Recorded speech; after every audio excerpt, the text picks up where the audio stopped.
Hello friends, मैं आज Continental drift theory के बारे में बताने जा रहा हूँ।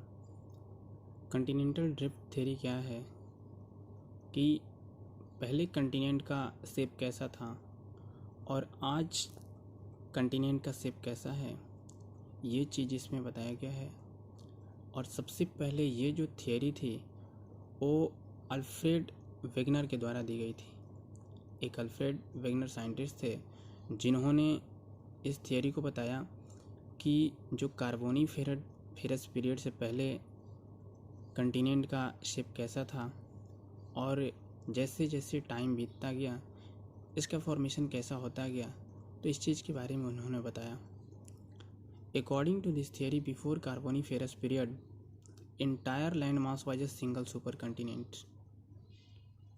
कार्बोनीफेरस पीरियड के पहले जो पूरा लैंड मास था वो सिर्फ और सिर्फ एक सुपर कंटिनेंट था, बहुत बड़ा था, जो कि इस फिगर में आप देख सकते हैं। ये पूरा लैंड, ये पेंजिया है और जो इसके किनारे किनारे ये जो वाटर है इसको बोला जाता था पेंथलासा।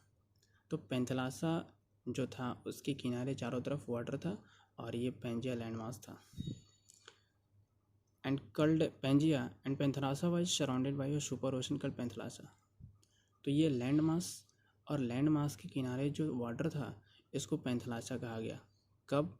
तो ये 225 मिलियन ईयर्स एगो यहाँ पे लिखा है, इसको 250 मिलियन ईयर्स एगो भी माना जाता है। उसके बाद क्या हुआ कि जब इसका ब्रेकडाउन हुआ तो लॉरेशिया और गोंडवाना लैंड का फॉर्मेशन हुआ। ये दो भाग में टूट गया यहाँ से और एक भाग इसका लॉरेशिया बन गया और दूसरा ये गोंडवाना लैंड। बाद में पता चलेगा आपको कि गोंडवाना लैंड को गोंडवाना लैंड क्यों कहा गया। इसलिए कहा गया क्योंकि यहाँ पे बहुत सारे कोल डिपॉजिट मिले थे, इसलिए गोंडवाना लैंड को गोंडवाना लैंड कहा गया। आगे बढ़ते हैं। In carboniferous period Pangaea broke into two parts resulted in the formation of two land masses. मैंने अभी बताया कि जब इनका ब्रेकडाउन हुआ तो ये दो पार्ट में टूट गए। पहला था लॉरेशिया, जो नदर्न पार्ट था उसको लॉरेशिया बोला गया और जो सदर्न पार्ट था उसको गोंडवाना लैंड बोला गया। The northern land mass was called Laurasia और Angara land. The southern land mass was called Gondwana land. Panthalassa came in between both after breaking Pangaea and that was called टेथेसी।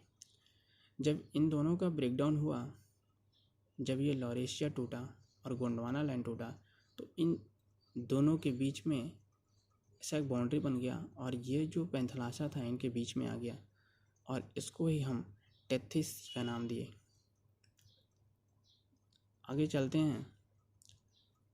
Laurasia broke into two parts, north America and Asia. After breaking they start moving in different direction. North America started moving towards west of Asia.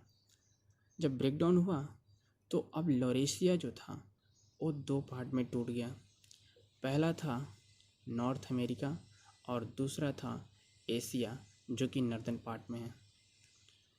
दूसरी तरफ Gondwana land जो था वो अलग अलग parts में टूटा और डिफरेंट पार्ट्स में टूटा, जो 6 भागों में टूट गया।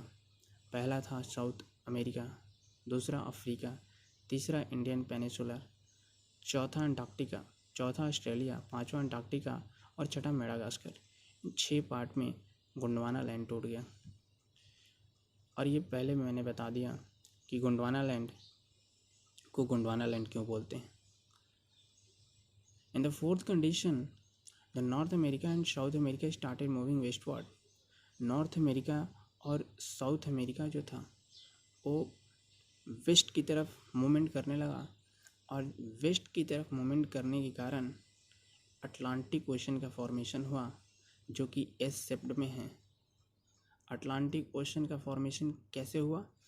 तो नॉर्थ अमेरिका और साउथ अमेरिका जो कंटिनेंट था इसकी वेस्टवर्ड मूवमेंट की वजह से। और इंडियन ओशन का फॉर्मेशन कैसे हुआ? तो अफ्रीका और इंडिया, ये दोनों जो कंटिनेंट था ये मूव करना शुरू कर दिए नॉर्थवर्ड की तरफ और नॉर्थवर्ड मूवमेंट की वजह से इंडियन ओशन का फॉर्मेशन हुआ। सो ये जो टॉपिक था हमारा इतना कवर हुआ।